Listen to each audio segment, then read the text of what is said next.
Hello කොහොමද ඔන්න වික්කඩොට්ට ආවා අපි ක්‍රිකට් ගැන කතා කරන හින්දම මං හිතුවා මේ වගේ වීඩියෝ එකකුත් කරන්න හොඳයි කියලා. ක්‍රිකට් ගැන ඉගෙන ගන්න කෙනෙකුට, ක්‍රිකට් ගැන ආසාවක් තියෙන කෙනෙකුට ඇත්තටම කිව්වොත් ක්‍රිකට් ඉගෙන ගන්න කුඩා දරුවෙක්ටත් වටී කියලා හිතුවා මේ වගේ වීඩියෝ එකක් කරොත්. ඉතින් ඒ තමයි බැට්ස්මන් කෙනෙක්ව ලබා ගන්න පුළුවන් ක්‍රම මොනවද ගැන කතා කරන්න. මම මේ වීඩියෝ එකේදී බොහොම සංක්ෂිප්තව කතා කරන්න. මේ කරුණෙන් කරුණ බොහොම ගැඹුරට කතා කරන්න ඕන මාතෘකා. ඉතින් පළවෙනි අවස්ථාව තමයි බෝල්ඩ් අවස්ථාව. පන්දුව කෙලින්ම කඩුල්ලේ වදින අවස්ථාව. ඒක අපි හැමෝම දන්න දෙයක්. හරි ප්‍රසිද්ධ දවා ගැනීම. ඉතින් ඊළඟ එක තමයි කෝට් අවස්ථාව.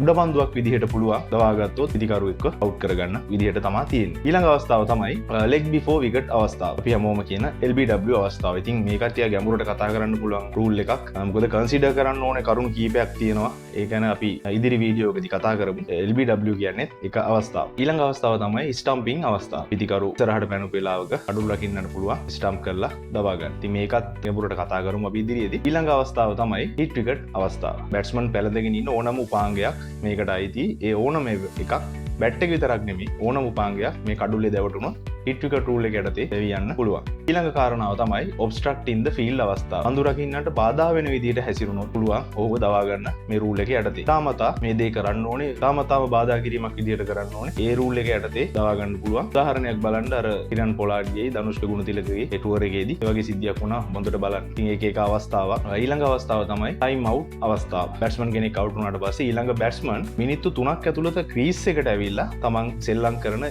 ඉන්න ලබාගෙන තියෙන්න ඕනේ. ඉතින් එහෙම නොවුන අවස්ථාවක අපි දැක්ක හොඳ උදාහරණයක් ඇන්ජලෝ මැතිව්ස් මේ ටයිම් අවුට් අවස්ථාවට හසු වුණා. ලොකු කුසලන තරඟාවලියක කරන්න දෙයක් නැහැ. උට ක්‍රීඩාගාරයට යන්න වුණා. ඊළඟ අවස්ථාව තමයි රිටයර්ඩ් අවුට් අවස්ථාව. මේක දවා ගැනීමක් නෙමෙයි, මේක ඇවිල්ලා බැට්ස්මන්ගේ තීරණයක්. නමුත් මේක අර දවා ගැනීම ලයිස්තුවේ තියෙනවා. ඒ කියන්නේ මේක ඔපොසිෂන් ටීම් එකට ගන්න පුළුවන් තීරණයක් නෙමෙයි. මේක ඇවිල්ලා පන්දුවට පහර දෙන්න ගන්න තීරණයක්. ඉතින් ඒ නිසා මේක දවා ගැනීමකටත් වඩා මේක තියෙන්නේ ඉවත් වෙන්න දාපු රූල් එකක් විදියට. ඉන්ජරියක් වුණොත්, බෝලයක් වැදිලා හරි, ප්‍රෝ එකක් දාද්දි හරි මොකක් හරි ඉන්ජරියක් වුණොත් ආව රිකවර් වෙලා ඇවිල්ලා බැට් කරන්න රිටයර්ඩ් හර්ට් කියන අවස්ථාවේදී එළියට යනවා. හැබැයි නමුත් එයාට රිකවර් වෙන්න බැරි වෙලා ආපහු බැට් කරන්න බැරි වුණොත් රිටයර්ඩ් අවුට් කියන එකෙන් මූ දැවි ගියා කියලා ස්කෝර් කාඩ් එකේ වැටෙනවා. ඒ වගේම පන්දුවට පහර දෙන ගමන් රිටයර්ඩ් අවුට් අවස්ථාවේ පිටිකරුවෙක්ට ක්‍රීඩාගාරයට යන්න පුළුවන්. ඒ ටික තමයි ප්‍රධාන කාරණා විදිහට තියෙන්නේ. ඊළඟට තිබෙනවා මේ මාන් කාඩ් අවස්ථාව. නාන් ස්ට්‍රයික් එන්ඩ් එකේදී ඉන්න බැට්ස්මන්ව දවා ගන්න තමයි මේ ක්‍රමයේ තිබිලා. ඉතින් මේක ටිකක් ක්‍රිකට් ආචාරශීලී නැහැ. මේක ජෙන්ටල්මන් ගේම් එකක්. බැට්ස්මන් අඩියක් දෙකක් ගියොත් පන්දු යවන්න ඒ ගන්න ඇක්ෂන් එකේදී තියෙනවා මේකේ ගොඩාක් ක්‍රයිටීරියා වගේක් තියෙනවා මේ මෑන් කාඩ් එකක් කරන්න ඕනේ. ඉතින් කොහොම නමුත් ඒකත් රන් අවුට් යටතට දැන් දාලා තියෙනවා. Run out of non striker end batsman කියලා. කණු නීතියක්. නමුත් මේක නීති පොතේ අයින් වෙලා නැහැ. ඊළඟ කාරණාව තමයි හැන්ඩල් ද බෝල් කියන අවස්ථාව.